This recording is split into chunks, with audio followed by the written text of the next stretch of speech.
বাংলাদেশকে ৬৪ রানে all out হতে দেখে খুব মন খারাপ হয়েছিল, কিন্তু বাংলাদেশের পেসাররা স্পেসিফিক্যালি শরীফুল যেভাবে অস্ট্রেলিয়াকে নাস্তানাবুদ করে দিলেন সেটা দেখে মনটা আবার ভালো হয়েছে।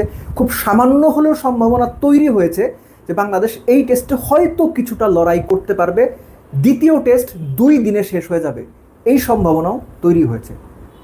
শরীফুল, আমরা জানি শরীফুল ডানহাতি ব্যাটসম্যানদের বিপক্ষে বল ভেতরে আনার কৌশলটা বেশ ভালো রপ্ত করেছেন, এবং সেটা হোয়াইট বলের পাশাপাশি রেড বলেও যে এত চমৎকার ডেলিভারি দেবেন সেটা আসলে চিন্তা করতে পারিনি। পরপর ২ টেস্টে অস্ট্রেলিয়ার বিপক্ষে ফার্স্ট ইনিংসে বাংলাদেশের কোনো বোলার, পেস বোলার ছটা ছটা করে উইকেট পেয়েছেন, এটা দেখাও না একটা দুর্দান্ত ব্যাপার। আর প্রথম ইনিংসে বাংলাদেশের ব্যাটিং ডিজাস্টার দেখে যারা মনে করেছেন এইটাই বাংলাদেশ পারে না, ফ্লুক, ব্যাপারটা ওরকম না। অস্ট্রেলিয়াও খুব ভালো ব্যাট করে না। এই পার্টিকুলার একটা পার্টনারশিপ কত ৭৭ রানের, স্টিভেন স্মিথ এবং ক্যামেরন গ্রিন, গলার কাটা ক্যামেরন গ্রিন 50 করে এখনও নট আউট। তার ক্যাচটা যদি হাসান মাহমুদ ধরতে পারতেন হতেও পারতো অস্ট্রেলিয়া ১২০-৩০ রান অল আউট হয়ে গেছে, ১০০ রানের লিড হয়ে গেছে। এই টেস্টের প্রেক্ষাপটে এই ১০০ রানের লিড বাংলাদেশ সেকেন্ড ইনিংসে দুর্দান্ত ব্যাট না করলে ম্যাচ উইনিং লিড বলেই আমার অন্তত মনে হয়, উইকেট বিবেচনায়, পারিপার্শ্বিকতা বিবেচনায়।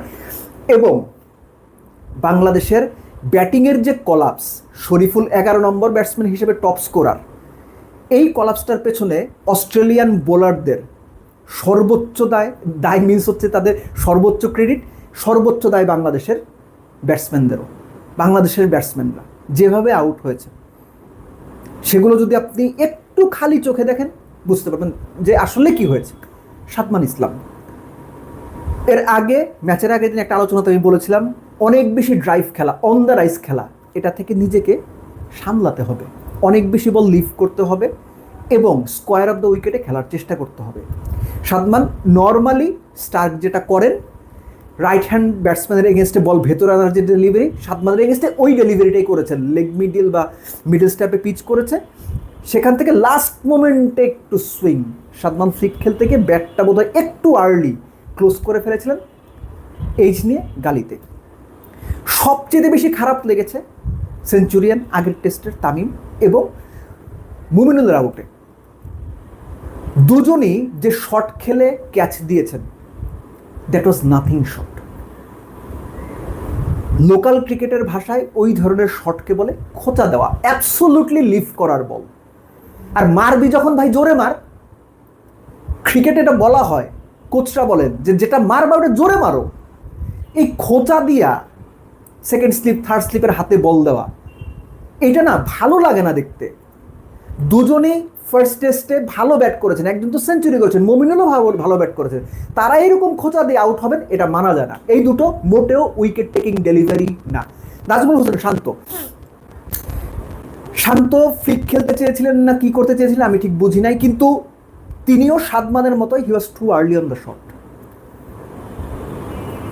একই সঙ্গে মুশফিকুর রহিম, লিটন দাস, দুজনের কথা একসঙ্গে জন্য বলছি, আমি প্রচণ্ড রকমভাবে চাচ্ছিলাম, হোয়াট আই ফিল, যে অস্ট্রেলিয়াতে এটা মুশফিকুর রহিমের প্রথম এবং শেষ ট্যুর টেস্ট বিবেচনায়।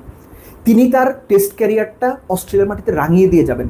মুশফিক খুব শক্ত লড়াই করেছেন, সত্যি কথা ভাই, যেভাবে সুইং মোকাবেলা করেছেন, বল লিভ করেছেন, বাউন্সের মানে মোকাবেলা করতে গিয়ে রীতিমতো গলদঘর্ম হয়েছেন, still Mushfiq try to do something. কিন্তু প্যাট কামিন্সের ওই বলে, ভেতরে আসা বলে তিনি এভাবে বোল্ড হবেন, তার ডিফেন্স ভেদ করে যাবে একটু ইনসুইংইং, এটা আসলে এমন না যে ১৫০-এর ইনসুইং মুশফিক কিছু বোঝেন নাই, মুশফিক বুঝে শুনেই বোল্ড হয়েছেন, এবং মুশফিকের মতো ব্যাটসম্যানের কাছ থেকে এটা এক্সপেক্টেড না। লিটন মানে আবারও বলি, মুশফিকের মধ্যে খুব করে এক্সপেক্ট করছিলাম লিটন খুব দারুণ একটা ইনিংস খেলবেন, কেননা দলের বিপদে লিটনের মানে দুনিয়াকে দেখিয়ে দেওয়ার মতো ইনিংস আমরা এর আগেও দেখেছি। সো লিটনের কাছে প্রত্যাশার জায়গাটা বেশি ছিল, তিনিও ঠিক একইভাবে ফেল করেছেন। আপনি যখন অপোনেন্টকে মোটামুটি ৪০-৫০-৬০ রান তুলতে ৫-৬ উইকেট দিয়ে দিবেন টেস্টের ফার্স্ট ইনিংসে, অপোনেন্টে যখন অস্ট্রেলিয়া হয়, তখন আসলে বলে দেওয়া যায় ফার্স্ট ইনিংস শেষে যে আপনি এই টেস্টে ৭০% সম্ভাবনা ম্যাচটা হেরে গেছেন ফার্স্ট ইনিংস শেষে। বাংলাদেশ এখন মনে হচ্ছে অস্ট্রেলিয়ার ব্যাটিংয়ের ধরন দেখে যে কোনোভাবে যদি ১৫০টা রানও করতো তাও বোধহয় এই টেস্টটা জমে যেতে পারত। এখনও জমে যাওয়ার সুযোগ আছে যদি বাংলাদেশ সেকেন্ড ইনিংসে দারুণ ব্যাট করে। যেটা বলছিলাম যে ১০০ রানের লিড অস্ট্রেলিয়ার এই টেস্টের প্রেক্ষাপটে আমার মনে হয় যে ম্যাচ উইনিং লিড অ্যাকচুয়ালি। আর বোলারের কথা যদি বলি, শরীফুল, আপনি যত প্রশংসাই করেন শরীফুলের সেটা কম মনে হবে। অস্ট্রেলিয়াকে এইভাবে কাঁপিয়ে দেওয়া, নাড়িয়ে দেওয়া, অস্ট্রেলিয়ার পায়ের নিচের মাটি সরিয়ে দেওয়া, কখনো বাইরে, কখনো ভেতরে, কখনো বাউন্সার, সব কিছু মিলে শরীফুল মনে হয়েছে যে এই ম্যাচে বাংলাদেশের বোলিং লাইন আপে একজনই আছেন যিনি প্রতিপক্ষকে দুমড়ে মুচড়ে দিতে যাচ্ছেন, দ্যাট ইজ শরীফুল। এবং খুবই ডিসঅ্যাপয়েন্টেড হয়েছি তাসকিনের পারফরমেন্স দেখে। তাসকিনের কাছ থেকে নতুন বলে আরও অনেক বেশি এক্সপেক্টেড ছিল, স্পেসিফিক্যালি যখন আপনার দল 100 রান করতে পারে নাই, 60, 65, 70, এগুলো তো কোনো রান না আসলে, 100 রান করতে পারেন নাই, তখন আপনার আরও দুর্দান্ত কিছু করার বা আরও বেশি ইফেক্টিভ হওয়ার সুযোগ ছিল, সেটা তিনি হতে পারেননি।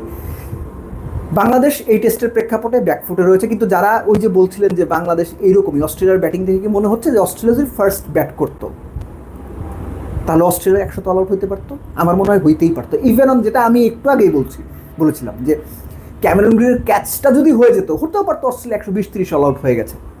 বাট বাংলাদেশের এখন ওইটাই মাথায় রাখতে হবে, যত দ্রুত সম্ভব এই অস্ট্রেলিয়ার এই ইনিংসকে শেষ করে দিতে হবে, এবং সেকেন্ড ইনিংসের ব্যাটিংটা দুর্দান্ত ব্যাটিং হইতে হবে। অ্যাটলিস্ট 350+ রান বোর্ডে যোগ করতে হবে। সেটা যদি বাংলাদেশ করতে পারে, ইউ নেভার নো, বাংলাদেশের সামনেও সম্ভাবনা তৈরি হতে পারে। বাট বটম লাইন হচ্ছে বাংলাদেশ বাজে ব্যাট করেছে, এটা যেমন সত্যি, ঠিক একইভাবে এই ধরনের উইকেটে অস্ট্রেলিয়ার ব্যাটিংও দেখিয়ে দিয়েছে যে বাংলাদেশ বেসিক্যালি খারাপ ব্যাট করলেও এই উইকেটে এরকম হইতেই পারে।